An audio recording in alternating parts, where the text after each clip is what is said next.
Happy Tuesday, everyone. I hope everyone's doing well. This will be a fairly quick one today.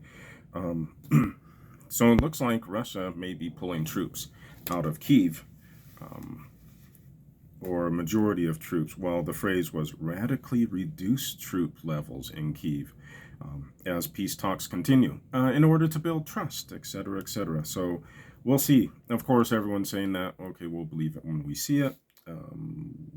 Fair point. So yeah, we'll see what Russia does. Russia's been making slow but steady gains, despite a lot of the stuff that you're seeing in the media about everything about the Russia invasion failing. They've made quite a few big gains, and I don't know. Will Ukraine be the same again in a short period of time? That has yet to be seen. We'll see. Also, on the economic front, there are 11.2 million job openings in this country right now. That is expected to change as COVID benefits continue to wind down. Now, of course, the other thing that came up is that the new budget that's been proposed by President Biden does not have any COVID money or COVID stimulus in it. Although it does include a nice little budget increase for the Pentagon. And some folks were pointing out that, well, we're not at war in Afghanistan. That means we could take all that money that we've been spending there and use it for domestic things, for other things. And not only is the Pentagon not losing any money, even though it is no longer in a war, it needs more. Now, you could say that, well, what about Russia? What about China? The problem is we don't know. This is just the initial step of the budget. What's the Pentagon going to be using the money for? Not sure yet. So we'll have to see. Of course, I did a talk/rant last night on Will Smith slapping Chris Rock. Again, the dude is 53 years old. Why are we slapping people? That's just what I come back to. I think it was Marianne Williamson who said that if her husband slapped every comedian who'd made fun of her within the past few years, there wouldn't be any comedians left. Now, you could say that, yeah, he shouldn't have been making fun of her condition, which is fair. But even so, there are, and even someone on the left pointed out, it was Sunny from The View, pointed out that Will Smith's a rapper. That means he knows how to use words. Why did he not use words? In fact, Robbie on the Hill was saying that it could have been a perfect opportunity for Smith to have gone up, taken the microphone away from Chris, and been like, "Dude, what are you doing? This isn't right." There are a million ways he could have handled it, and I just don't see why so many folks are condoning a slap in an age where that could quickly devolve into something serious. And, how many people at your workplace could you just slap if they were annoying you or making fun of you or whatever? Instead of sending them to HR, you would be the one going to HR. So I don't, again, I get it. Chris Rock is being a jerk, but nothing justifies what Will did. I don't know. It's just, and again, there's something else that surfaced from a couple days ago where Jada herself was saying that she doesn't care what people think about how she looks in her hair and lack of hair, of course, or her head. So it's interesting for her to go from I don't care what people think to maybe possibly prodding Will into going up and slapping Chris Rock. Again, assuming it wasn't staged. I'm not entirely sure. I don't know. Either way, not something you should be teaching your kids. Slap the people who annoy you. Oh yeah, that would be good. Last up, speaking of current events, so President Biden had an interesting trip in Europe over the weekend. He had several things that the White House had to essentially walk back and say, oh, we're not doing this.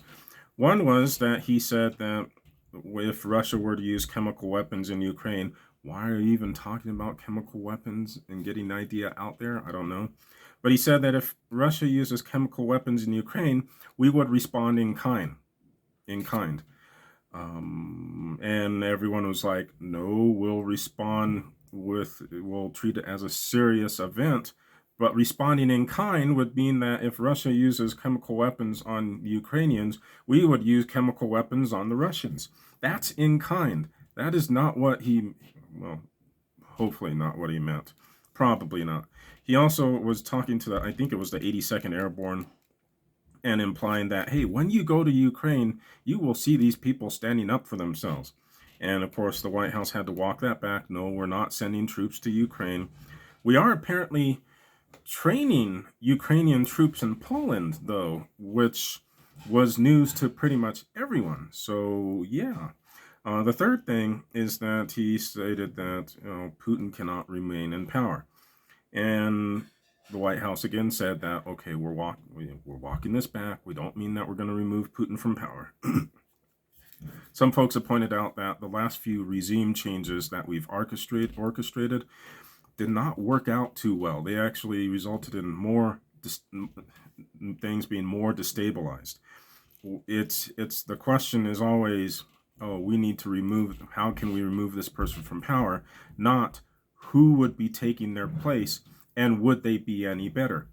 Even in Afghanistan, we moved the Taliban from the seat of government, and then moved in, and the people who we were working with were essentially warlords who weren't much better than the Taliban, assuming you could argue that they were better than the Taliban. So, yeah, we don't have a good history for planning regime changes here in the U.S. So that was walked back. Well, apparently he, meaning President Biden, was supposed to walk back some of those statements and clarify some of what he meant. Now, this is the most concerning part for me, is that he had a note card which had at the top, someone got a picture, zoomed in and got a picture of it, tough Putin Q&A talking points. Why is the president of the United States having to use a cue card just to get out basic information? And it wasn't like long, complicated sentences like paragraphs. One of the sentences was, I was not articulating a change in policy, referring to whether or not Putin should be removed from power. And in fact, he was supposed to walk back a lot of stuff, and he actually did not. He actually said that. I watched some of the video. He said that, no, I'm not walking anything back. Essentially, I'm not wrong about anything. And then he also tried to say that I'm giving a personal opinion, not talking about U.S. policy, in no uncertain terms, more or less. He's the president of the United States. He's supposed to be dictating the policy. That's kind of like, I've been dealing with some challenges at work, and I've had to grapple and get used to the fact that as the lead on this plan, I am dictating the policy for everyone else. I'm not the one who's just supposed to be following in everyone else's footsteps. I'm supposed to be helping the lead. And he seems, and I've commented on this before, and I don't know if this is because of his long tenure as senator for forever, and then VP, where he was also always kind of in the background working the field. It's not the right phrase, but whatever. He's working the room, working Congress, doing whatever. Now he's the head honcho. And so he cannot say, well, I'm just speaking personally. He is the president of the United States. And the thing that's concerning for me, and a few people have brought this up, why is he using a note card? Why is he not able to articulate the fact that, oh, I misspoke, I did not speak as precisely as I should have, I just meant, I was just speaking off the cuff. I didn't mean that the U.S.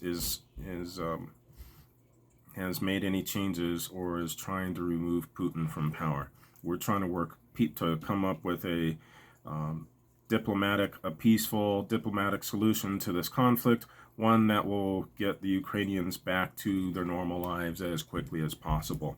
If he had said that, everyone probably would have been okay with that.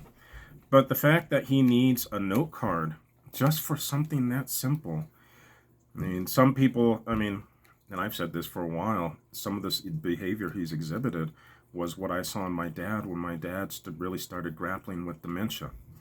And it doesn't mean that you're being mean or anything. This is just sometimes what happens when people get old. Um, I guess my question with all this is, when do we get to stop pretending that all of this is okay? We should not be, the president should not be out there saying stuff and then having his staff, the White House, Secretary of State, whoever, having to clarify what he means. That implies that he is not in charge. If everyone else is having to clarify what he means, when are we going to stop pretending that this is an okay thing? I don't know. So, anyway, y'all take care. I will see y'all soon, and have a good day.